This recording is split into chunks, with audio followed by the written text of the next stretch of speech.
As Kenya prepares to co-host the 2024 African Nations Championship CHAN and the 2027 Africa Cup of Nations, the sector has been allocated 16.69 billion in the budget proposal presented to the National Assembly by the Treasury Cabinet Secretary John Mbadi.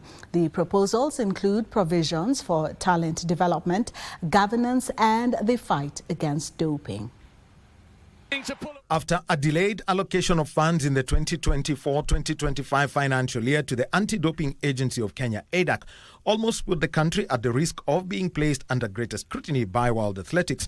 This year's budget proposal seeks to reverse this by making an allocation of 241 million shillings to the body.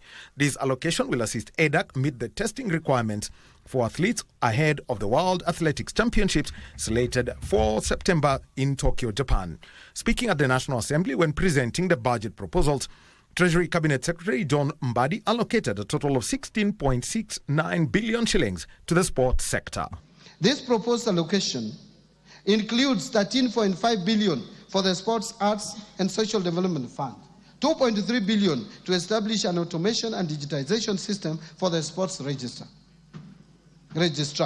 241 million for the Anti-Doping Agency of Kenya to make Kenya remain competitive in the athletics and other sports, 402 million for Sports Kenya, 245 million for the Kenya Academy of Sports.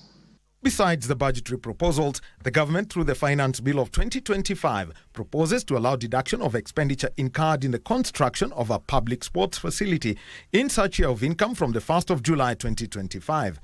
The proposal is intended to incentivize taxpayers to contribute to the development of public sports facilities by allowing a tax deduction for related expenditure, which would support the country's vision to be a preferred destination for premium sports events, though no definition of a public sports facility is given.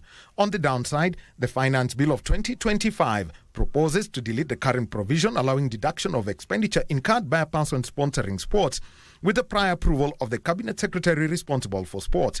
If enacted, the proposal will have a negative impact in nurturing sports and talent, especially on betting firms that have been at the forefront of sports sponsorship.